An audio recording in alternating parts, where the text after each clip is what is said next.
Bonjour à tous, aujourd'hui nous sommes le 24 juillet 2022. Je fais cette vidéo pour parler de la visite de M. Emmanuel Macron, président de la République démocratique de France, qui va effectuer là à partir du lundi 25 une visite de 2 ou 3 jours en Afrique.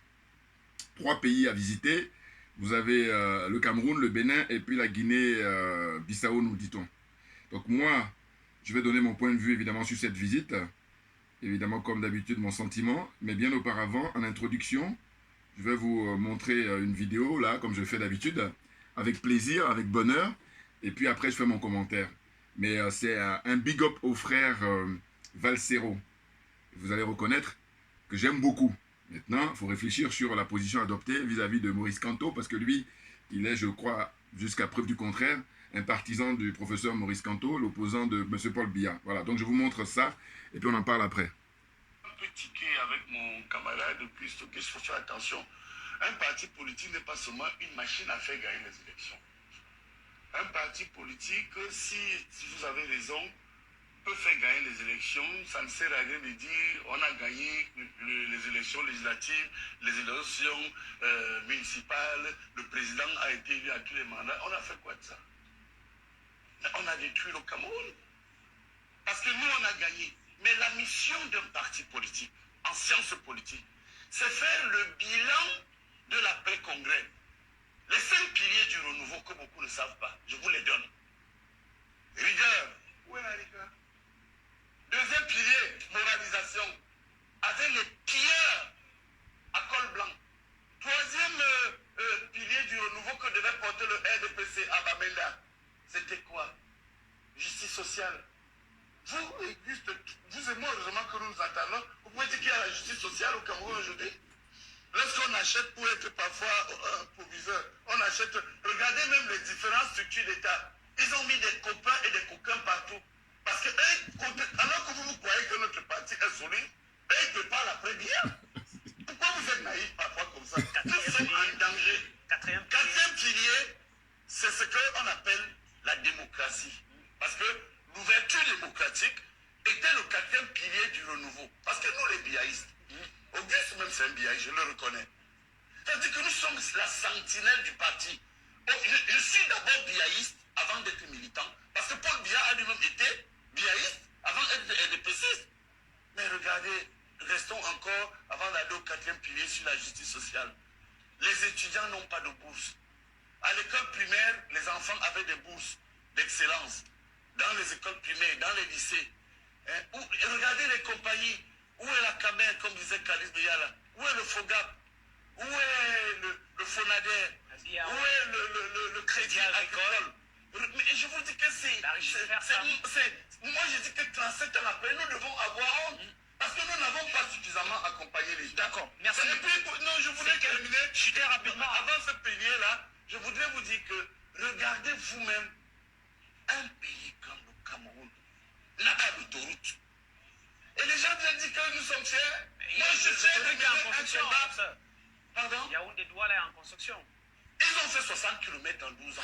Donc, ce que je voudrais vous dire que Yaoundé moi, également en tant est que livré. militant du RDPC, j'ai honte.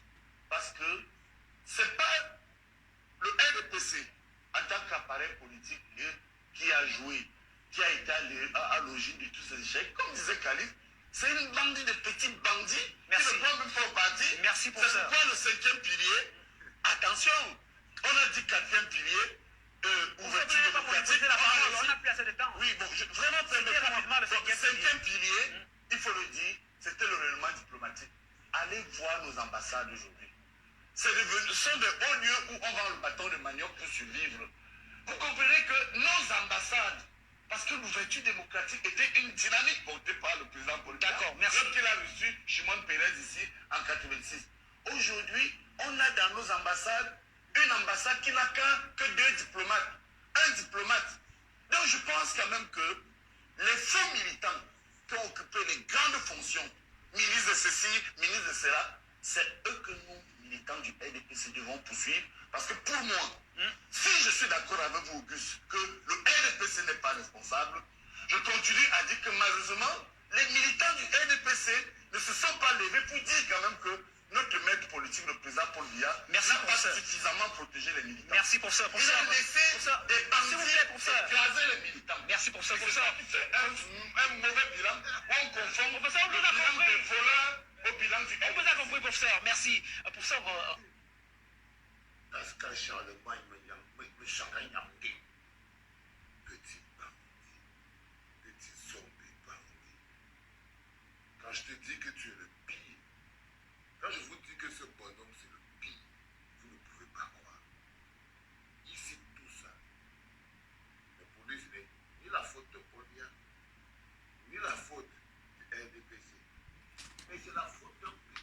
Voilà, je m'arrête là. Je m'arrête là. C'est un plaisir d'écouter ce frère-là, très connu au Cameroun, et qui est un activiste et qui a fait des peines de prison pour soutenir la candidature, je me rappelle, de Maurice Kamto, le malheureux opposant à Paul Biya. Bon, la question aujourd'hui, c'est de savoir quelle est la position réelle. La question qu'on doit se poser, quelle est la position réelle de Maurice Kamto par rapport à la France-Afrique?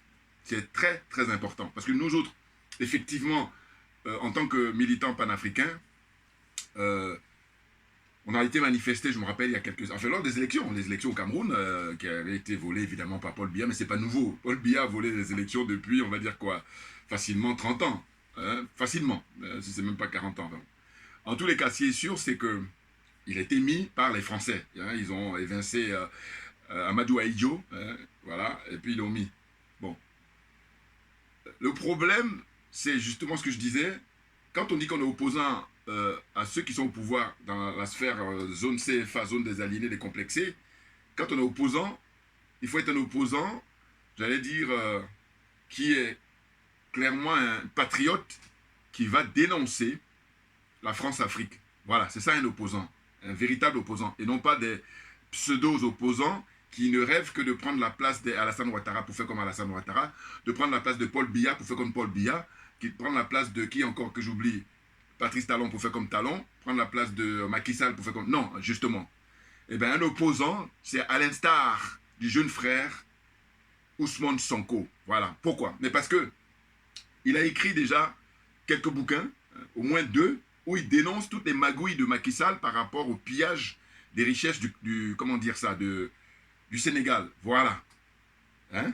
Et puis, il dit que, à qui veut l'entendre, qu'il va sortir du franc CFA dès qu'il prend le pouvoir, et puis il va rompre avec la France-Afrique. Voilà. Il le dit très clairement. Il y a juste à regarder ses interventions sur YouTube, sur les réseaux sociaux. Donc les choses sont claires. Et un gars comme ça, nous en tant que panafricains, c'est ce qu'on demande. C'est ce qu'on exige. Or là, professeur Maurice Kamto, il est gentil, il est cultivé, voilà, un homme cultivé. Hein? Mais le problème, c'est que quelle est sa position véritablement vis-à-vis de la France-Afrique? Oui, parce que, d'ailleurs, pour ne pas oublier, très franchement, moi, le Cameroun, c'est un pays que j'aime beaucoup. Enfin, j'aime tous les pays africains, tout naturellement. Mais il y a une sorte de coup de cœur comme ça. Et, comment dire ça? J'ai jamais eu l'occasion d'y aller, évidemment. Bon, quand l'occasion va se présenter, je vais me faire un plaisir d'y aller naturellement. Mais en tous les cas, ce que je ne supporte pas, c'est quand, soit, comment dire, un être humain, ou... En tout cas, ce que je dénonce, c'est le potentiel du Cameroun. C'est-à-dire que le Cameroun est beaucoup plus riche que beaucoup de pays de cette zone-là. La zone CFA, là. Ça se trouve, le Cameroun même est peut-être le numéro 1 de la zone CFA, au point de vue économique. Potentiel, j'entends, potentiel.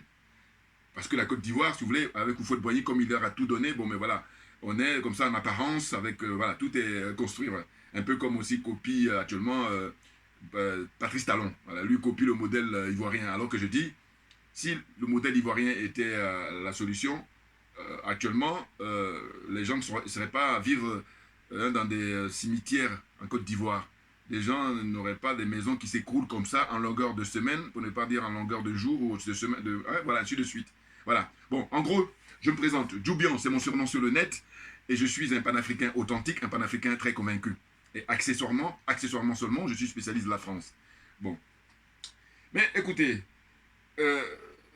c'est incroyable ce qui se passe, c'est que M. Emmanuel Macron a décidé, voilà, de s'inviter, voilà, c'est le terme qu'il faut employer, hein.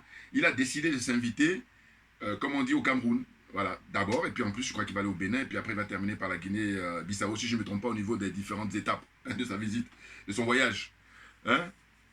Donc, il y a des personnalités camerounaises d'ailleurs qui ont fait des vidéos. Voilà. Là, en l'occurrence, quelqu'un que je connais, enfin, je connais pas, hein, à vrai dire. Non, non, je connais pas, il faut dire les choses telles qu'elles sont.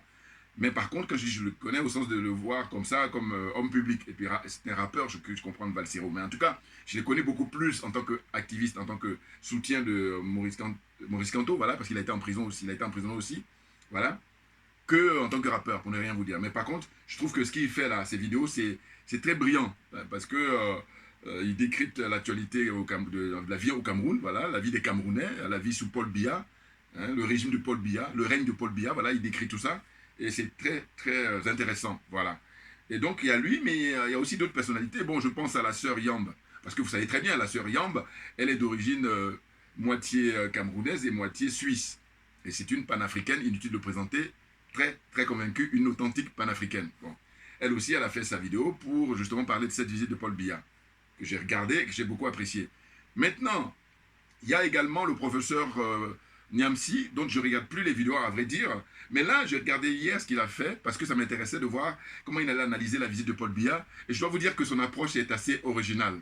Voilà. Et quand je regarde ça, je dis mais ce monsieur c'est dommage qu'il soit à soutenir la Guillaume Soro. Et c'est en cela que il y a des frères que quand je critique comment j'appelle ça, le professeur Niamsi, alors il y en a qui sont malhonnêtes, hein, c'est-à-dire qu'il y en a qui sont des trollers, qui ne sont pas forcément des soutiens à Niamsi, mais en tant que trollers, ils sont là juste pour perturber le jeu. Bouya, je vous dis, j'ai compris votre fonctionnement. Donc, qu'est-ce qu'il a fait lui? Je vous encourage à le regarder d'ailleurs. Il s'est mis dans la peau de Paul Biya, avec l'imitation de la voix et tout. Et c'est Paul Biya qui reçoit donc les jours prochains, demain en l'occurrence, à partir du lundi, je crois. Hein, je crois que la première visite, c'est au Cameroun. Donc, Paul Biya reçoit Emmanuel Macron, et lui, il s'est mis dans la posture, voilà, il a fait comme si c'était lui, Paul Biya, ou alors ce que Paul Biya dirait, voilà, ce qu'il a fait comme vidéo, qui dure 12 minutes, je crois, mais c'est très intéressant, parce que c'est vraiment bien fait. Et d'ailleurs, j'ai dit, mais là, il a un talent de comédien, et donc, avis aux producteurs et aux gens qui font du cinéma, en tout cas pour le recruter, et puis bon, lui faire jouer un rôle, parce que là, il a vraiment un certain talent, c'est clair. Mais je dis, je ne changerai pas d'avis sur le fait que, à partir du moment où il accorde son soutien et il joue le griot de Guillaume Soro, pour moi, il n'est pas crédible. La seule où lui et moi on partage le même point, c'est le fait qu'il est pour que Paul Biya s'en aille. Maintenant, ce qui est en plus intéressant dans son truc, c'est que j'ai vu à la fin, il a quand même tenu à préciser qu'il ne faudrait pas que les opposants à Paul Biya aillent faire la courbette devant Macron. Il faut refuser d'aller rencontrer Macron. Voilà. Il faut rester chez vous et puis faire des vidéos, faire des conférences de presse, tout ce que vous voulez, mais n'allez pas rendre visite à Macron. Boycottez, voilà, cette visite de Macron. Voilà, c'est ce qu'il a dit. J'ai trouvé ça honnête d'une certaine façon. Voilà. Donc, mon accusation, ou mes objections vis-à-vis du professeur Niamsi, c'est simple. C'est dire, si tu soutiens Guillaume Soro, mais en fait, quand on parle d'intégrité morale, mais ça fait défaut, et c'est hyper important. Donc il y a des gens qui le soutiennent là et puis qui ne veulent rien savoir. Bon là, quand c'est comme ça, je dis écoutez, vous êtes rentré en religion, tout comme j'ai dit aux gens qui soutiennent le président Laurent Gbagbo. Par contre, quand c'est comme ça, je dis je ne peux rien pour vous. Bouya! Allez, on y va maintenant. J'ai pris quelques notes, hein, tout naturellement. Et donc, de dire quoi? De dire que, en fait, parce que j'estime que le Cameroun, et je sais même pas que j'ai estimé, c'est que le constat il est là. Le Cameroun, vous imaginez les méga stars dans tous les domaines, mais simplement par le fait que Paul Biya dirige ce pays depuis plus de 40 ans, les Camerounais sont dans ce que j'appelle, c'est une sorte de prison à ciel ouvert. Psychologiquement, tout le monde est perturbé. Tout le monde, à de très très rares exceptions. Regardez là, la scène qui donne là. Le professeur, comment il s'appelle Pascal Messangué, comment il s'appelle Pascal Messangué, il est très connu au Cameroun, hein, c'est un des adeptes de Paul Biya. Et puis il s'appelle Charlemagne. Bon, j'ai déjà parlé de lui dans des vidéos anciennes, hein, avant que YouTube me coupe, parce que je regarde de temps en temps la télévision, les chaînes camerounaises, et puis bon, quand il est sur le plateau, moi je suis mort de rire parce que j'ai dit, là, écoutez, avec lui, il n'y a pas besoin d'opposants à Paul Biya. Et donc c'est ça la contradiction, une espèce de... C'est pour ça que tout le monde... C'est des malades, hein, en fait, c'est pas possible, regardez l'État. Et c'est des gens pourtant qui sont instruits, voilà, d'une certaine façon, et du coup on s'est dit, ben, c'est pas le tout. Ben oui.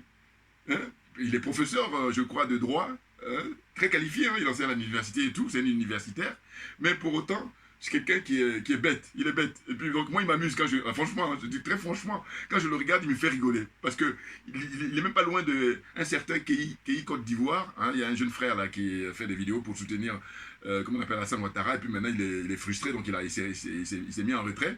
Mais tout de même, malgré qu'il se soit mis en retrait, on voit que c'est très délicat pour lui de critiquer directement Alassane Ouattara parce qu'il sait qu'il risque d'aller à la Maca, à la prison à Abidjan. Voilà. Donc c'est très très drôle tout ça. Mais bien entendu, on ne peut que rigoler. Pour rigoler, encore faut-il avoir compris. Moi, c'est parce que j'ai compris que je rigole, bien entendu. Donc le professeur Messanguela, c'est vraiment quelqu'un qui joue le rôle d'opposant et en même temps, il fait partie enfin, lui, il considère qu'il est proche de Paul Biya, alors qu'à mon avis, pas tant que ça, parce qu'il y a une sphère très fermée dont il ne fait pas partie, et c'est d'ailleurs pour ça qu'il les critique très souvent. Vous voyez, donc c'est pour ça que je dis, mais finalement, il n'y a même pas besoin d'un opposant. Parce que quand on voit les critiques qu'il apporte, mais ces critiques-là, c'est qu'est-ce qu'un opposant pourrait dire de mieux? Donc, ils sont tous malades, c'est des malades. Enfin bon, je suis désolé, hein. Bon, pourtant, c'est des gens très brillants au Cameroun, mais tout ça, je vais vous dire, la faute, et la seule faute est à Paul Biya et à personne d'autre. Maintenant, je le mets lui en premier en tant que responsable de cet état de fait. Et puis, je mets ensuite ceux qui le soutiennent, ceux qui ont collaboré avec lui depuis le début. Et puis, qui continuent à le soutenir, voilà. Les sardinards, là. Je les mets pour l'accompagner. Donc, tous ces gens-là, ce sont eux qui sont responsables de l'état du Cameroun à tout point de vue. Sur le plan politique, sur le plan économique, sur le plan culturel. On apprend que, par exemple, quelqu'un qui a bercé notre enfance, je pense à l'artiste très talentueux Ekambi Briand,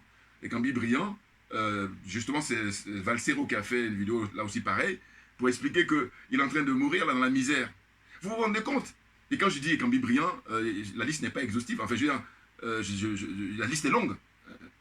Je veux dire que si je commence à énumérer des artistes comme ça, qui ont marqué la musique africaine en général, et la musique camerounaise en particulier, dans les années 70, les années 80 et 90 et tout ça. Et là, ils sont en train de mourir comme ça, petit à petit feu, dans la pauvreté. C'est très grave. Parce que si, justement, tout était structuré, parce que ces gens-là, ils ont apporté leur contribution. Alors, c'est vrai que la plupart sont des soutiens de Biya, mais ça dépend. Moi, quelqu'un qui, comment dire, ça la ramène pas, voilà. Parce qu'il y a des fervents, hein. Niamsi, lui, c'est un fervent, c'est même pour ça que Valsero dit qu'il est très dangereux. Vous voyez, c'est des gens qui, quand bien même Paul Biya, il est encore vivant, il est en train de respirer, il parle comme ça. Mais vous imaginez, quand demain, Paul Biya ne sera plus là, mais il sera les premiers, les tout premiers à venir cracher sur sa tombe. Voilà, et c'est ainsi que c'est de la folie. Enfin bon, c'est incroyable, hein? Incroyable. Franchement. Donc, pour commencer cette vidéo, évidemment, on va rendre hommage au père. Oui, les très très grands messieurs qui méritent beaucoup beaucoup de respect et d'admiration. Donc on salue la mémoire ou les mémoires, si vous voulez, de ces gens-là, qui étaient les pères de l'indépendance du Cameroun. Je vais commencer par qui? Je vais commencer par monsieur Martin-Paul Samba. Il paraît qu'à l'époque, il était officier de l'armée, hein, et lui déjà, il affrontait les Allemands, parce que ça a été une colonie allemande auparavant. Et donc il est né en 1870, il serait né, et puis il est mort en 1914. Et le pauvre, c'est vraiment un des précurseurs dans la lutte des libérations, la lutte d'indépendance et de souveraineté du Cameroun. Voilà, monsieur Martin-Paul Samba. Ensuite, vous avez un des plus connus, je fais la liste, hein, messieurs Ruben, excusez-moi pour le nom, la prononciation, Ruben Nyobe, hein, ou Nyobe Nsunga, voilà, hein, d'ethnie Bassa, c'est un des plus connus, des pères d'indépendance du Cameroun. Ensuite, vous avez Ernest Ouandié, excusez-moi pour les prononciations, excusez-moi vraiment, Ernest Ouandié, voilà, et ensuite il y a Osende Afana, et il y a Félix Moumié, là aussi Félix Moumié, un des pères de l'indépendance très connus au Cameroun. Il y a aussi Charles Assalé, voilà, et puis André-Marie Mbida, voilà, entre autres, il y en a aussi d'autres, mais en tout cas là j'ai essayé de nommer les plus connus. Ceux-là, total respect, et c'est grâce à eux que il y a eu une lutte vraiment en Afrique. Vous savez, il y a le Cameroun où il y a eu beaucoup de morts, beaucoup de sacrifices pour l'indépendance du Cameroun. Ça n'a pas été le cas pour tous les pays africains, hein. Et d'ailleurs, bon, à moins que je me trompe, mais dites-moi, je pense que vous avez le Cameroun, vous avez l'Algérie et vous avez Madagascar. Voilà. C'est ces trois pays-là où ils ont payé, mais férocement, brutalement, mais vraiment, l'armée française, hein, ils ont fait du carnage avec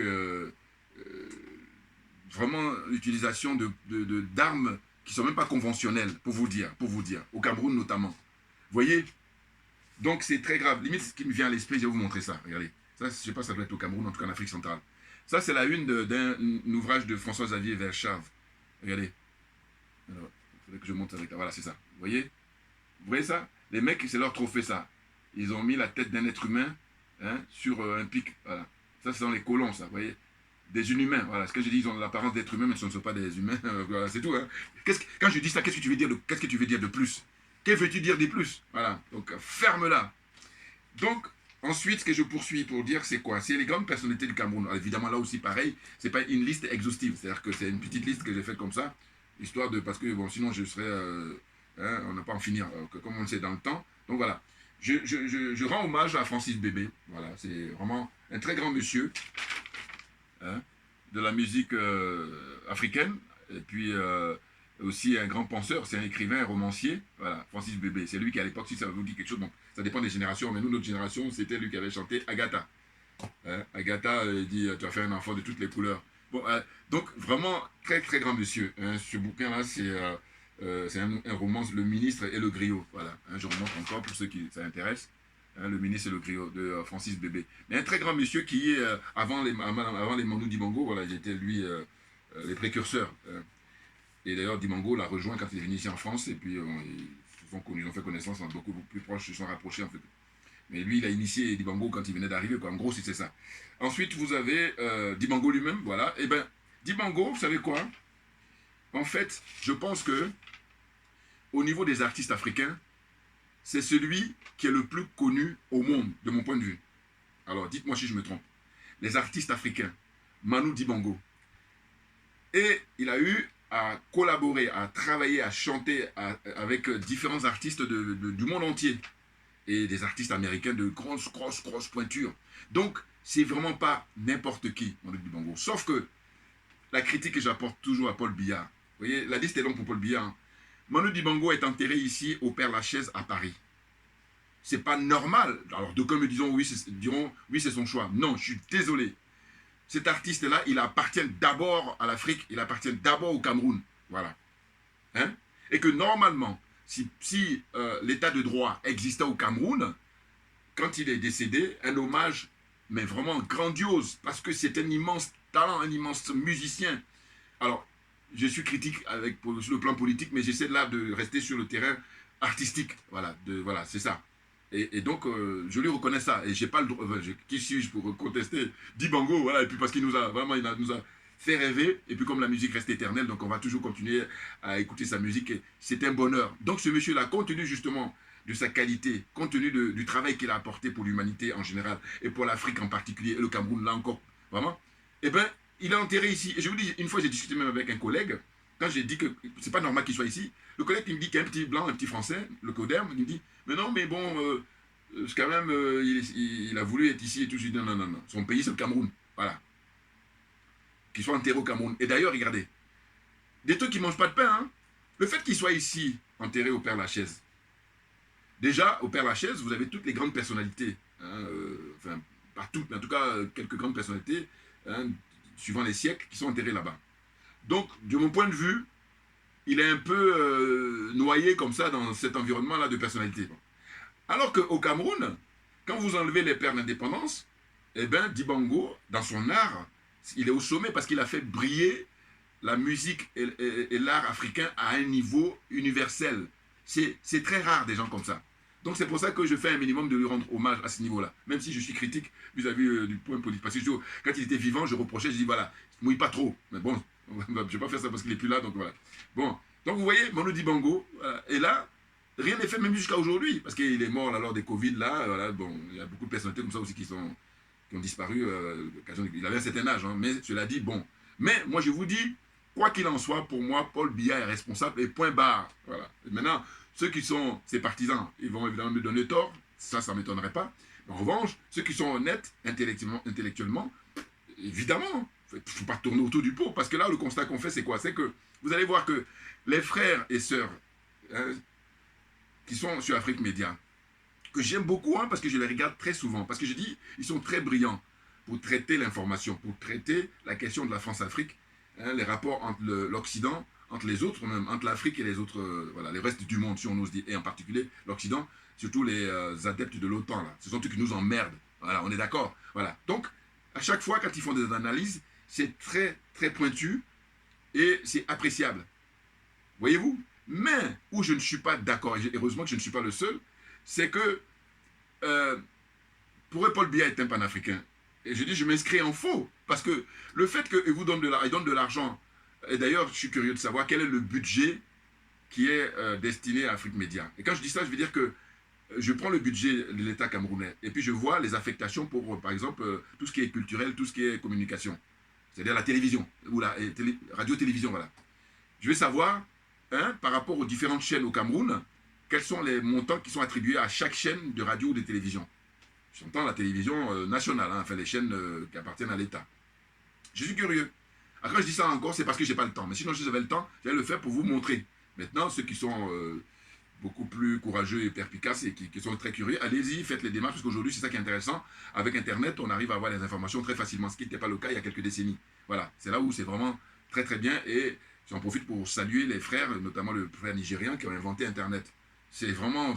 Il n'y a rien à dire. Enfin, il n'y a rien à dire. En tout cas, on ne peut pas s'empêcher de continuer à les saluer parce que sinon, vous vous rendez compte. Parce que même quand il y a Internet, on est dans une situation où ceux-là même qui ont le pouvoir, mais ils disent toujours causer toujours l'intérêt. Sauf que nous, notre démarche, on est un peu, ça me fait penser à la goutte d'eau. La goutte d'eau, par sa régularité, elle finit par percer le rocher le plus fort. C'est pas moi qui le dis, c'est connu. Voilà. Vous comprenez? Donc, la suite, c'est quoi? La suite, les personnalités que j'ai pu énumérer là, on a quelqu'un comme Roger Mila. J'aime beaucoup. Même d'ailleurs, je l'ai rencontré à plusieurs reprises et puis on a échangé. Voilà, pour le coup, quand je parle d'une personne que je n'ai pas rencontrée, je n'ai pas fait le malin. Parce que c'est mentir. Ça ne m'intéresse pas de mentir. Voilà. Donc, en plus, comme je dis souvent que ma religion, c'est la vérité et la justice. Donc, voilà. Roger Mila, j'ai eu l'occasion de le rencontrer plusieurs fois. On a échangé. C'est quelqu'un qui est très charmant, qui est très simple. Et, mais le problème, c'est que tout ça, ils sont pour Biya. Certains, j'ai envie de dire, c'est malgré eux. Ça, voilà, je vais en convenir. C'est malgré eux. Mais, je vous dis, c'est quand les gens veulent la ramener que j'ai dit, par exemple, le professeur Messanga, là, Pascal Messanga, qui est perturbé grave. Charlemagne, il s'appelle le mec. Oui, franchement. L'aliénation, lui, vraiment, il n'est pas loin d'un Bokassa. Et puis, vous savez, les gens qui sont francophiles. C'est que la France, pour eux, c'est le paradis sur Terre. Voilà. Lui, il est comme ça aussi, d'une certaine façon. Ah, c'est incroyable. Donc, il y a qui encore? Il y a également Samuel Eto'o. Bon, Samuel Eto'o, fils, j'avais déjà fait des vidéos, j'avais signalé. J'ai dit, bon, voilà.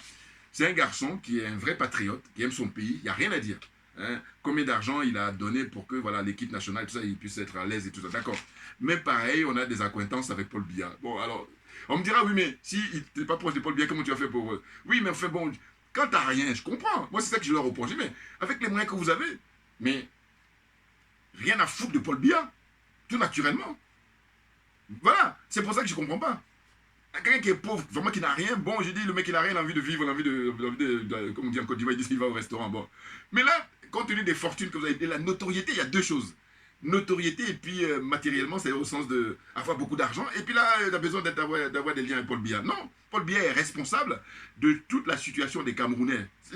En tout cas, c'est quand il sera plus de ce monde que j'ai fini ma critique avec Paul Biya. Voilà. Maintenant, c'est là où on va avoir beaucoup de gens qui vont venir maintenant pour commencer à déverser leur haine, déverser tout ce qu'ils avaient sur le cœur, alors qu'auparavant, il fallait le dire. Voilà, quand la personne n'est plus là, c'est trop facile. Des lâches, des minables. Enfin bon, bref. Donc, qui encore je vais citer? Je cite encore Calix Belaya. Calix Belaya, elle est particulière, cette dame. Vous savez qu'elle a vécu ici longtemps. Et à l'époque, moi, j'ai eu l'occasion de la rencontrer pareil, en province, quand elle a fait des conférences. Et puis, voilà, dans Paris. Eh bien, c'est une dame qui, au départ, avait commencé un mouvement pour dire comment ça se fait qu'en France, il n'y a pas une représentation des Noirs à la télévision française. C'est une bonne chose. Sauf que elle a eu la grosse tête et puis ils ont réussi à la récupérer très vite. Et oui. Par exemple, on a appris que voilà, elle a eu des relations avec Michel Drucker. Mais d'autres vont dire, mais c'est important. Parce que c'est là où je dis, quand je vous dis que je suis spécialiste de la France, accessoirement, mais tous ces trucs, je les maîtrise, bien entendu. Parce qu'il faut comprendre, il faut pouvoir décoder. Et pour pouvoir décoder, il faut déjà avoir compris les bases. Et j'ai les bases, tout naturellement. Vous voyez? Donc ce que je veux dire, c'est quoi? C'est que c'est des gens qui, à un moment donné, comme elle a commencé à avoir la grosse tête, alors que c'était le but, ils l'ont récupéré. Et quand ils l'ont récupéré, maintenant, ça fait que elle commençait à insulter certains panafricains, voilà, à les prendre de haut, voilà. Et puis eux, comme ils sont dans une démarche qui est Ils prennent, ils te pressent comme un citron, et puis quand c'est fini, ils te jettent. Et donc, il est arrivé même un moment où j'ai vu une interview d'elle où elle dit qu'elle était une amie à Valérie Pécresse. Mais quand je vois voilà, des aliénés, aujourd'hui ça donne quoi? Elle a fui pour quitter la France, elle est maintenant au Cameroun là-bas. Eh oui, parce qu'ils l'ont accusé de plagiat. Eh, ils sont comme ça, hein? Voilà. Donc je dis maintenant là, sois discrète jusqu'à la fin, c'est tout. Parce que vous avez été facile, on vous a récupéré facilement. Voilà. Escroquerie morale et escroquerie matérielle. Donc voilà, c'est son cas à elle. Voyez-vous? Alors qui je n'ai pas cité encore. Mon coup de cœur, évidemment, Richard Bonnard. Mais bien entendu. Mais lui, par contre, il n'est pas pro-Bia, Dieu se le sait, il est pro plutôt Maurice Kamto. Mais on se pose la question. Il faudrait qu'on sache quelle est la position du professeur Maurice Kamto par rapport à la France-Afrique. Ça se joue là-dessus. Si il agit comme agit le jeune frère Ousmane Sonko au Sénégal, c'est parfait. Mais autrement, non. Il n'est pas question de prendre la place de Paul Biya pour faire pareil comme Paul Biya. Parce qu'il est évident que si tu sollicites les Français pour te mettre au pouvoir, tu leur dois, naturellement. Alors qu'il faudrait plutôt, comment dire, invectiver les Français, les allumer, leur dire qu'écoutez, on est au XXIe siècle et il va falloir vivre avec son temps. Voilà. Hein, vous avez vécu avec la France-Afrique depuis des siècles, hein, jusqu'au XXe siècle. Maintenant, au XXIe, acceptez que l'école de, comment dire, Casablanca, voilà, prennent les choses en main, c'est-à-dire nos pères, hein, les Modibo Keïta, hein, les Kwame Nkrumah, hein, les Patrice Lumumba. Voyez-vous? Cheikh Anta Diop. Voilà. Ça, c'est l'école de, comment on appelle ça, Casablanca. Eux, c'est les panafricanistes avant l'heure. Voilà. Ils ont voulu l'union de tous les pays africains, voilà, pour faire un seul pays. Mais c'est du très lourd. C'est du très, très lourd. Vous voyez? Oh là non. L'école de Monrovia conduite sous Houphouët-Boigny, il a dit non, non, non, parce qu'aliéné qu'il était, complexé qu'il était, corrompu qu'il était, là encore par je ne vais pas me faire dans mon pays d'origine, la Côte d'Ivoire. Mais écoutez, ma religion, c'est la vérité et la justice. Donc une fois que tu as compris ça, le débat est clos. Et si tu n'as pas compris ça, on doit continuer. Et moi, je n'ai pas le temps. Je n'ai pas le temps, Assimi Goïta. Voilà, on avance. De quoi s'agit-il? Donc la suite, c'est que dis-je sur le Cameroun? Des journalistes très connus ici. Bon, on profite pour saluer la mémoire du frère qui est parti très tôt. Hein? J'oublie le nom. Mais j'ai fait une vidéo pour lui rendre hommage hein, quand il est parti, le pauvre. Il était animateur sur France 24 et puis RFI et tout ça. Très cultivé lui aussi. Très très cultivé. Mais il est parti très tôt. Hein? Bon. Là, comme ça, là, j'ai oublié le nom. Excusez-moi, excusez-moi. Mais je vais citer des gens comme Alain Foucault. Alain Foucault qui est sur RFI, qui lui, pareil, je dis, écoutez, messieurs, vous êtes des nègres de maison. Parce que toute votre existence, quel risque vous prenez? Aucun. Voilà. Au contraire, vous êtes là pour servir la machine de la France-Afrique. Surtout quand on est sur RFI. Là, voilà, c'est la grosse machine, RFI, qui a broyé et qui continue à broyer hein, l'esprit, le mental des Africains. Nous, on a mis du temps, on a compris maintenant, voilà. Parce que je dis souvent que le pire, c'est pas ne pas comprendre, le pire, c'est que tu ne comprends pas jusqu'à la fin. Alors que si, comme j'ai dit, il vaut mieux tard, voilà, il vaut mieux tard que jamais. Mais une fois qu'on a compris maintenant, on accélère le mouvement. Justement pour rattraper le retard. C'est ça qu'il faut faire. Oh, il y en a là, ils ont compris, mais ils traînent les pieds. Parce qu'ils ne sont pas clairs, ils sont dans l'ambiguïté. Des vendus. Je m'abstiens, n'importe quoi. Non, il faut choisir ton camp. Alors, qui encore? Denise Epoté, pareil. Voilà. Là, on sert le système de la France-Afrique. Je dis, il faut que tous ces gens-là prennent leur retraite maintenant. Vous savez, quand je dis prendre leur retraite, c'est que quand nous, les panafricains, on va réellement passer, ça ne va pas tarder à ce qu'on prenne le pouvoir, là. Hein, parce que les dictateurs, là, ils sont en train de vivre leur vieux jour. Les choses sont claires. Leurs derniers jours. Les choses sont claires. Regardez les 49 zozos, là. Mercenaires qui ont été attrapés, qui ont été envoyés par Messala Alassane Ouattara. Ils ont été chopés à Bamako, à l'aéroport. Voilà. Ils sont actuellement là, coffrés depuis le 10. Hein? Hein? Ça fait quoi? Aujourd'hui, ouais, ça fait 2 semaines qu'ils sont dans le coffre, alors que M. Ouattara a dit oui, nous demandons leur libération immédiate. Mais va les chercher. Comme on dit au pays, si tu es un garçon, va les chercher. Parce que les dirigeants maliens, ce n'est pas ton opposition là, que tu as domestiqué. Hein? Voilà. Donc tout ça, c'est du bluff. Tout ça, c'est pour... comment dire, amuser la galerie, faire diversion, n'importe quoi. Ils vont subir les rigueurs de la loi, c'est-à-dire qu'un procès, et je dis les frères du Mali, s'il vous plaît, les dirigeants maliens, les frères et sœurs, il faut faire une diffusion en radio télévisée, voilà, de ce procès-là, pour qu'on puisse voir comme ça. C'est très intéressant au point de vue, comment dire ça, sociologique, et surtout au point de vue historique, hein, au point de vue pédagogique, il y a tout ça. Donc il ne faut pas négliger ça. C'est hyper important. S'il vous plaît, s'il vous plaît. Vous comprenez? Donc, tous ces gens-là, voilà, ce sont ce que j'appelle les soldats de la France-Afrique. Ah, ça, c'est la branche culturelle, la branche audiovisuel, n'importe quoi. Donc, il ne faut pas la ramener. Nous, on est là pour mettre les pendules à l'heure. C'est ça notre boulot. C'est là notre vocation. Ah oui, quand tu as la religion, c'est vérité et justice, mais faire ça, c'est un minimum. Vous comprenez? Et donc, évidemment, le grand big up au frère Valsero. Franchement, j'aime beaucoup sa nonchalance et puis il explique les choses le plus simplement du monde, avec beaucoup d'humour. Vous voyez, c'est très intéressant. Il dit qu'il est rendu au stade où il n'a même plus besoin d'aller faire des recherches. Il prend et puis il met la pied, chacun apprécie. Voilà, c'est-à-dire tu analyses et puis tu comprends qu'est-ce qui se passe. Ils sont dans une situation d'être complètement perdus. Parce que comment vous expliquez dans un pays où le président de la République, il ne tient pas de conseil des ministres, ou quand il en tient, c'est tous les 10 ans, voire 15 ans. Sachant que le monsieur il est au pouvoir depuis 1982, donc ça fait 40 ans au moins. Et avant 1982, il a été conseiller de Amadou Ahidjo et il a été ministre, premier ministre. Vous comprenez? Donc autant dire que quand on dit 40 ans au pouvoir, c'est le minimum. Il a plus que ça. Paul Biya. Aujourd'hui, en 2022, je pense que grosso modo, depuis qu'il a introduit dans la vie politique au Cameroun, on va facilement dire qu'il a entre 40 et 45 ans, minimum de 46 ans, au pouvoir, si ce n'est même pas 50 ans. Voilà. Allez-y vérifier maintenant en détail. Voilà. Comprenez? Mais c'est vrai qu'en tant que président de la République, eh bien, il y est depuis 1982. Mais quand on fait le bilan, ça donne quoi? Et là, il commençait à énumérer tout à l'heure en disant que oui, il n'y a pas d'autoroute au Cameroun. Est-ce que ça a du sens? Comparer le Cameroun avec des pays dont je vous dis, ils ne sont pas plus riches que le Cameroun est même plus riche que ces pays-là, potentiellement, j'entends. Eh bien, prenez le cas de l'Angola, où on va rester dans la zone CFA. Là. Bon, la Côte d'Ivoire, oui, je vous dis, c'est distinct, c'est Houphouët-Boigny qui a... Voilà, à ce niveau-là, c'est ça qui lui fait sauver les meubles. Mais sauf que, quand tu construis le pays, mais tu le construis pour qui? Voilà, c'est la question. Un peu comme Patrice Talon, là. Il est en train de dire, voilà, vous voyez, je construis un peu aussi comme a fait Macky Sall. Mais bon, avec Macky Sall, c'est un contexte différent parce que, voilà, c'est chaud pour lui, là. Je vous dis, il va être obligé, le peuple va l'obliger à la cohabitation. Bon, j'ai prévu dans les jours qui viennent. Demain ou plus tôt, je fais une vidéo là pour saluer le frère Ousmane Sonko qui fait une campagne, mais c'est un phénomène. Voilà, je vous dis ça tout simplement. Et donc, voilà, donc on est dans une situation où j'ai dit, tu construis, mais tu construis pour le peuple. Et si tu construis pour le peuple, il faut être respectueux vis-à-vis du peuple, puisque c'est le peuple qui est souverain, c'est-à-dire c'est le peuple qui est le patron. Or là, eux, c'est non. Eux, c'est le contraire. Ils disent qu'eux, ils sont Dieu, et puis le peuple, c'est l'esclave, il doit être à leurs pieds. N'importe quoi. Des nazes, des minables. Voilà, je suis désolé, hein.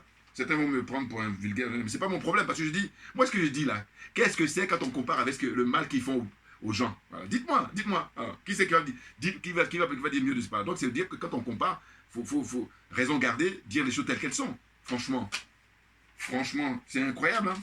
Donc, pour poursuivre, jeudi se pose aussi la question anglophone, où je vais terminer sur la question anglophone. Voilà.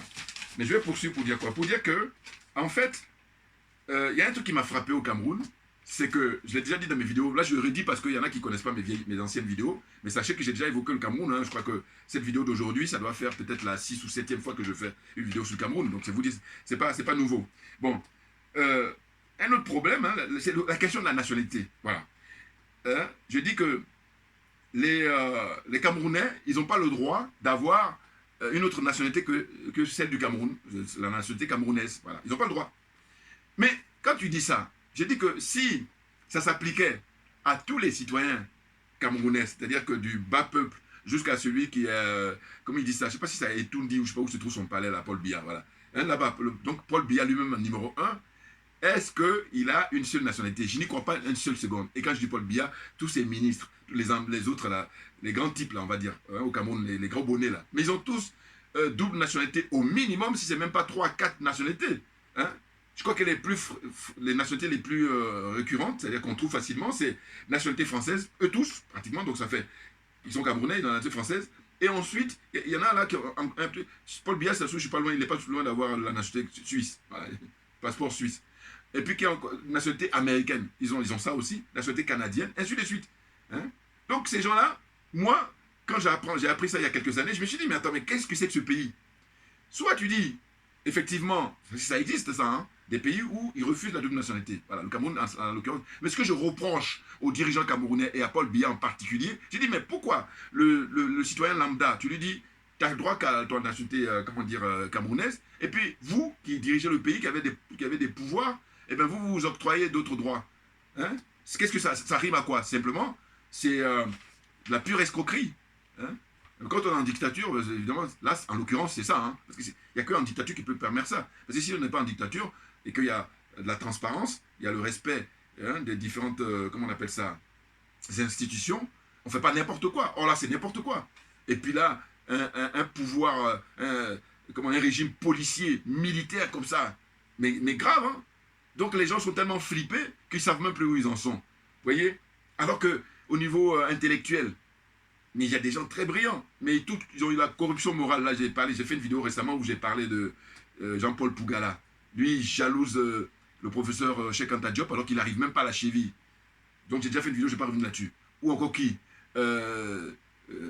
comment s'appelle l'autre qui a été coopté par Macron là, pour aller faire des animations à Montpellier pour la énième conférence France-Afrique. Comment il s'appelle déjà? Mbembe. N'importe quoi. J'ai déjà aussi pareil, j'ai déjà parlé de lui, donc c'est pour ça que je suis pas plus de revenir aujourd'hui sur ces gens-là. Achille Mbembe, voilà, Achille Mbembe. Mais des vendus. Et le cas de Mbembe, j'ai dit quoi, Achille Mbembe? J'ai dit, mais tu enseignes aux États-Unis, tu enseignes en Afrique du Sud depuis des décennies. Mais quel est ton problème de te faire corrompre comme ça? En fait, comme on dit, vous savez, la vérité a fini par triompher. C'est ça, hein? Parce que ces gens-là, au début, ils avancent masqués, et quand ils sont masqués, c'est artificiel. Parce que si tu es dans la vérité, tu ne changes pas. Quand je dis tu ne changes pas, je veux dire que tu restes authentique. Or là, quand on voit le changement d'Achille Mbembe, eh bien, ça veut dire qu'il a fait tomber le masque. Voilà, là, il a montré son vrai visage, et son vrai visage, c'est un corrompu d'abord moralement et un corrompu matériellement. Et puis, c'est des gens très légers. Et c'est ainsi que je dis, là, finalement, ce n'est pas un intellectuel, c'est un diplômé, incontestablement. Diplôme 2A, diplôme d'études approfondies, master, tout ce que vous voulez, doctorat, tout ce que vous voulez. Mais par contre, c'est que des diplômes, mais pas intellectuels. Parce que si tu étais un vrai intellectuel, un authentique, tu n'agirais pas comme ça. C'est clair. N'importe quoi. Vous voyez? Ensuite, au lieu de dire que les Africains défendent... Voilà, c'est ça. À l'occasion de la visite d'Emmanuel Macron, président de la République démocratique de France, au Cameroun, et au Bénin, et puis en Guinée-Bissau, j'ai réfléchi sur vous savez, le fameux sentiment anti-français. Voilà. C'est hier là, hein, que j'ai réfléchi là-dessus. Comme dirait un collègue à moi, il dit Jean-Marie, ça tourne là-dedans. Enfin, JM, ça tourne là-dedans. Joue bien, ouais, joue bien. Bon, allez, tant pis. Parce qu'il y en a qui vont s'amuser avec ça et c'est un prénom après tout. Donc, il me disait, il dit, oui, ça tourne là-dedans. Voilà. En fait, au lieu de dire que les Africains défendent enfin leurs intérêts, voilà, c'est ce qu'il faut dire en fait. Voilà, c'est ça ce que je voulais dire, ce qui m'est venu à l'esprit. Au lieu de dire sentiment anti-français, mais il faut plutôt dire que les Africains défendent leurs intérêts. Et comme ils ne veulent pas dire ça, c'est pour ça que je vous fais toujours là la traduction, selon moi, des gens qui vont dire sentiment anti-français. Voilà, c'est ça, le véritable, ce que ça cache. Voilà. Hein? À défaut de dire, hein, je dis, au lieu de dire que les Africains défendent enfin leurs intérêts, on dit qu'il y a un sentiment anti-français.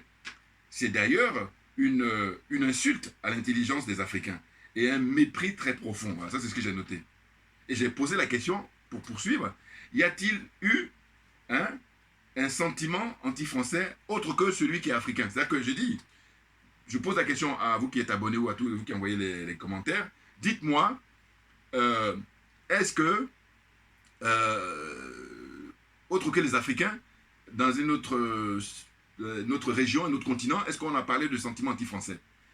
Où je vais en venir? Je vais en venir au fait que, là encore, ça renforce. Hein, quand je dis simplement qu'ils n'aiment pas les Noirs, ils n'aiment pas les Africains, ça renforce ça. Mais oui, parce que, attendez, ils font du mal aux Africains depuis des siècles, et là maintenant, il y a une nouvelle génération qui a décidé de prendre en main les choses, et puis là, au lieu de dire que, enfin, les Africains ont décidé de prendre leurs intérêts en main, à défendre leurs intérêts, on dit non, sentiment anti-français. Vous vous rendez compte? Et quand je vois des gens très qualifiés, et puis ce que je viens de dire à l'instant, ils n'ont même pas réfléchi là-dessus, je dis bon, ferme-la, et puis, comme je dis souvent, moi j'aime qu'on reconnaisse à Kémy ce que Kémy a comme énergie, on reconnaisse à Madame Yam ce qu'elle a comme énergie, et puis on reconnaisse à M. Joubian ce qu'il a comme énergie. Point barre, c'est tout. Et ça, si tu fais ça, c'est la vérité qui triomphe. Autrement, le reste, c'est diversion, c'est mensonge, c'est démagogie, c'est tout ce que vous voulez. Mais j'ai pas le temps, Assimi Goïta. Bouya, on continue. Vous comprenez? Donc, c'est ce que j'ai dit par rapport à cette histoire de sentiment anti-français, parce qu'il est évident que là, comme il part en visite là pour quelques jours en Afrique, ça va revenir tout naturellement, suivant les pays qu'il traverse. on nous précise quoi? On nous précise que par exemple, l'UDPCI là, enfin, l'UDPCI, qu'est-ce que je vous ai dit? Excusez-moi, je suis en Côte d'Ivoire, non, je suis au Cameroun. Le parti de Paul Biya, voilà, son parti, eh ben, il y a des gens qui ont payé pour aller accueillir, comment dire, Emmanuel Macron quand il viendra le 25 là au Cameroun, 25 juillet. Vous vous rendez compte? Maintenant, je vous dis, franchement, Niamsi, là, il a fait un truc que je trouvais très, c'est original, voilà, ça, son approche. Voilà. Je précise toujours que lui, je ne suis pas d'accord avec lui, compte tenu du soutien qu'il apporte à Guillaume Soro. Je ne changerai pas. Là, allez-y au ciel, prenez tout ce que vous voulez, ce n'est pas mon problème. Bon. Donc, pour dire quoi? Pour dire que Paul Biya, ce qu'il faudrait, d'abord, c'est qu'il n'aille pas chercher Macron, qu'il envoie un de ses ministres pour aller accueillir Macron. Ça, c'est un minimum. Il y a plusieurs minimums là, il y a plusieurs étapes. Hein? Mais s'il ne fait pas ça, et que lui-même il va accueillir Macron, ça veut dire que ceux qui font la blablabla sur Afrique Média pour défendre, hein, je dis, mais à un moment donné, vous êtes... malgré que je vous aime beaucoup, mais on va vous amener à l'hôpital parce qu'il y a besoin de soigner des gens, parce qu'il y a un problème. Attendez, de quoi on parle là? Soit vous reconnaissez que vous êtes dans le mensonge, simplement parce que Paul Biya, eh bien, tant qu'il est vivant, on ne peut pas dire du mal, mais là, bon, on a compris, vous voyez qu'on a l'heure des numériques, on a l'heure d'Internet, donc ce qui fait que c'est perturbant. Enfin, je veux dire, c'est n'importe quoi. Parce que vous avez là aussi pareil, tout le monde vous voit là. C'est très grossier votre approche. N'importe quoi. Vous voyez, première chose. Deuxième chose, j'ai dit, bon, le président Vladimir Poutine, il a donné l'exemple récemment, quand il a reçu Macron, il a pris, comment on appelle ça, une table comme ça, de plusieurs mètres. Alors qu'on ne me dise pas qu'au Cameroun, on n'a pas les moyens de... Hein, parce qu'en réalité, là aussi pareil, si on veut, on peut. Parce que cette table-là, par rapport à l'argent que Paul Biya a commencé à dépenser depuis des décennies, hein, ce n'est pas la table à la même dimension que M. Vladimir Poutine, là, qui ne peut pas installer. Vous comprenez? Donc, ce n'est pas la question. La question, c'est simplement que, encore faut-il qu'il ait la force de faire, parce que ce n'est pas donné à n'importe qui. Il faut dire que n'est pas Vladimir Poutine qui veut. Lui-même, il le sait d'ailleurs. Vous voyez? Et quelqu'un a dit quelque chose qui est très intéressant aussi, et c'est Niamsi qui a souligné ça, c'est très fort, hein. C'est important. Il dit, mais il ne suffit pas de signer des accords militaires, parce que ce qui est important maintenant, c'est de les mettre en application. Parce que c'est vrai, quand tu regardes les différents pays africains, il y en a plein qui ont signé. Hein. Mais par contre, quand ils signent, après ils mettent dans le tiroir. Et d'ailleurs, même prenez à l'époque de, comment on appelle ça, IBK. IBK avait signé déjà avec les Russes. Mais tout ça était dans le tiroir. Donc, c'est pas ça qui est important. Ce qui est important, c'est l'application. Et comme je parle souvent de la théorie et la pratique. Voilà. Et la théorie, tout le monde peut faire, hein, de manière générale. Tout le monde. C'est quand on veut passer à la pratique, maintenant qu'il y a beaucoup moins de monde. Oui, parce que là, c'est l'heure de vérité. N'importe quoi. Bouya! Encore la suivante. Voyez-vous? Donc j'ai dit, Paul Biya, c'est un ministre, ou même voyez un conseiller qui doit aller chercher, enfin qui doit aller accueillir Emmanuel Macron, parce qu'il est question de l'humilier. Ça, c'est ce que j'appelle le match retour qu'on est en train de jouer là. Et là, on n'est que dans les prémices. Hein. Ah oui, parce que depuis des siècles, ils humilient les Noirs. Hein? Les Africains. C'est clair. Donc, j'ai dit, il faut prendre l'exemple d'ailleurs sur ton petit-fils, le jeune frère, le colonel Assimi Goïta. Regardez ce qu'il a fait. Macron a fait des pieds et des mains pendant des semaines, des mois pour demander à le rencontrer. Il a dit non, j'ai pas le temps. C'est pour ça que je vous dis, quand je dis souvent j'ai pas le temps, ça vient de là. Voilà, très franchement. Mon inspiration par rapport à ça, ça vient de là. Quand je dis que bouya, Assimi Goïta, j'ai pas le temps, c'est parce que Macron a voulu le rencontrer plusieurs fois. Il a dit non, j'ai pas le temps. Enfin, moi, je dis ça quand même parce que j'étais à partir du moment où le mec, il a plein de choses à gérer. Puis, alors que il y a plein de gens là qui eux-mêmes demandent des audiences. Par exemple, Patrice Talon, il a demandé des audiences qui lui ont été refusées, il faut savoir, vis-à-vis par rapport à Macron de qui était dans son premier mandat. Vous voyez, donc je veux dire par là que ses homologues africains, il y en a plein qui, eux, par contre, vont demander à rencontrer Macron, et lui, par contre, bah, c'est Macron qui vient vers lui, et puis dit non, j'ai pas le temps. Donc je trouve ça, c'est énorme, c'est énorme. Et qui a fait ça après? Il y a quelqu'un comme Kagame. Voilà, ce sont des très rares comme ça qui ont la dignité de dire les choses aux Français, alors que tout le reste, c'est des esclaves. Et qui veulent, comment dire, faire le sale boulot avec les miettes qu'ils ont pour que ça continue jusqu'à la fin des temps. N'importe quoi. Des nazes. Voyez-vous? Donc, je crois que je vais terminer maintenant avec la question anglophone. Et de dire quoi? Mais de dire que Paul Biya, là aussi pareil, il est le seul responsable de cet état de fait, parce que, évidemment, les gens qui sont ses partisans, ils vont dire, non, c'est l'extérieur qui a manipulé tout ça. Mais j'ai dit, écoutez, là aussi pareil, je veux toujours mon bon sens. Si Paul Biya avait mené une politique inclusive, depuis qu'il est au pouvoir depuis 40 ans, on n'aurait jamais entendu parler au XXIe siècle de la question anglophone. Ceux qui sont malhonnêtes, j'ai pas le temps, et ceux qui sont honnêtes, ils vont reconnaître que ce que je dis, ça tient la route. Mais évidemment, évidemment. Hein? Et en plus, ce n'est pas les exemples qui manquent. Je veux dire que le Cameroun n'est pas le seul pays au monde où on parle tantôt, enfin, on parle aussi bien le français que l'anglais. Vous avez l'expérience, comment dire, au Canada. Hein? Vous avez l'expérience en Suisse où lui-même il va en villégiature, où il va en vacances tout le temps, tout le temps. Qu'est-ce que c'est que ce chef d'État, je vous dis, qui a passé plus de temps, qui passe plus de temps à l'étranger qu'est dans son propre pays. Quand il a des vacances, il est en Suisse.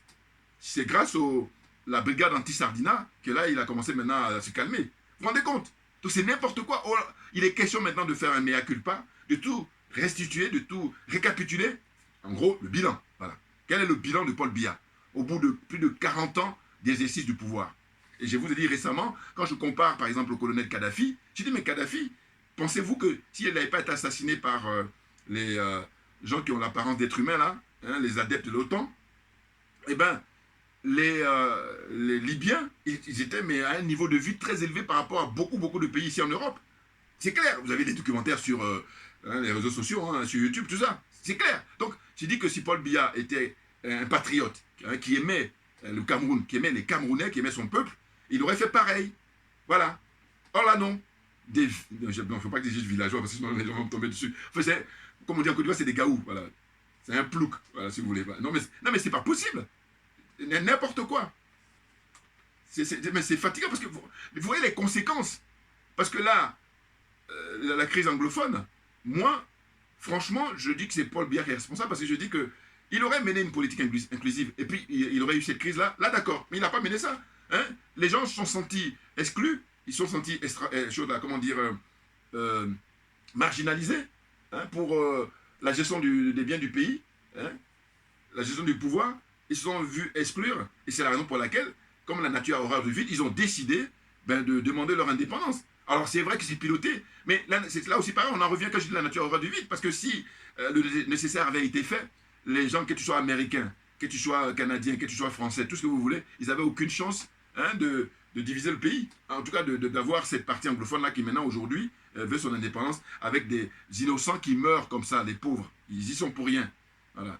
Mais par contre, ils payent le prix très fort. Et c'est ça que je condamne. Parce que je dis, pour moi, la vie humaine est très sacrée, évidemment. Un seul mort, je dis, terminé, tout le monde descend. Si ça dépendait que de moi, tout naturellement. Vous comprenez? Donc voilà. Hein, je la fais comme ça, c'est un peu long, mais le cas du Cameroun, je vais terminer pour vous présenter quelques bouquins, hein, pour ceux qui sont courageux pour aller continuer la lecture, en tout cas curieux, pour enrichir leur connaissance. Voilà. Hein. Vous voyez, des gens comme ça, très grands monsieur. Hein, donc, monsieur Paul Biya, qu'est-ce qu'il a à faire? Eh bien, il a à dire à Macron, quand il va le rencontrer là, monsieur Macron, nous en avons marre de la France-Afrique, nous en avons marre de l'impérialisme, nous en avons marre de, comment dire, du colonialisme, voilà. Hein? Les phrases que j'ai dit que M. Gbagbo doit reprendre là, c'est pareil pour Paul Biya. Et il a juste à dire ça, et puis le monde entier, à travers les réseaux sociaux, à travers les médias, on aura eu connaissance de ça, et le peuple camerounais, et surtout la jeunesse camerounaise s'occupera du reste. Voilà. Mais encore faut-il le faire.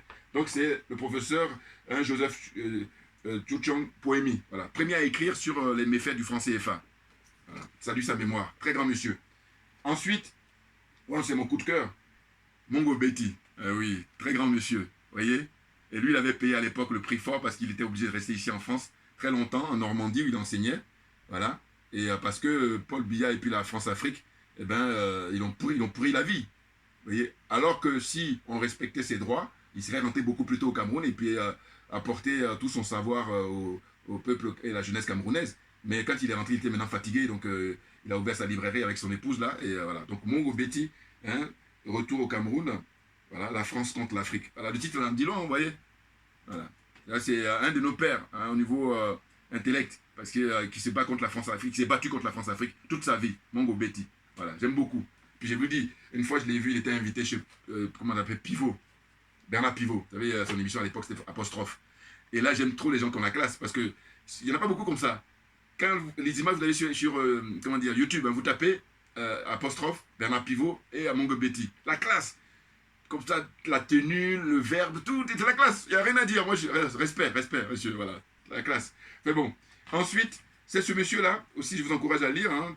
Lui, il a travaillé à Paul Biya, mais après, maintenant, il a commencé à vider son sac. Et ça, c'est, voilà. Quand je dis à Guillaume Soro, vide ton sac, c'est ça. Vous voyez ce monsieur, C'est quelqu'un qui est chirurgien, médecin et tout, et qui a travaillé un temps avec Paul Biya. Après, il a été en prison, il a fait 17 ans de prison. Il a décidé de vider son sac, voilà.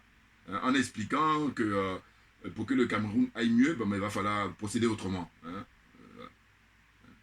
Patriotes, levons-nous pour sauver le Cameroun. Voilà ce qu'il écrit d'une certaine façon. Un Cameroun combat pour mon pays. Monsieur Tutus Elzoa, il y a des gens qui le connaissent. Hein, donc ça, moi, je me suis procuré il y a quelques mois. Quand est-ce que j'ai pris déjà? Je sais plus, en tout cas, je l'ai acheté. Et puis, documenté sur les ressentis comme ça des Camerounais à travers la littérature. Voilà. Donc, merci à vous tous pour votre fidélité. Et puis, on va dire à Paul Biya, ben c'est ça, hein. Faut mettre fin à la France-Afrique. Profite de la visite d'Emmanuel Macron pour dire que c'est fini, la France-Afrique est terminée et mon pays a décidé maintenant de créer sa propre monnaie. C'est ça qu'il faut faire, sinon le reste, ça ne nous intéresse pas. Et si tu dis que tu es vraiment un panafricain, c'est la première des choses à faire. Sortir du franc CFA et puis les accords coloniaux. En finir avec ça définitivement. Et le plus tôt est le mieux. Merci beaucoup pour votre attention et puis à très bientôt. Merci bien.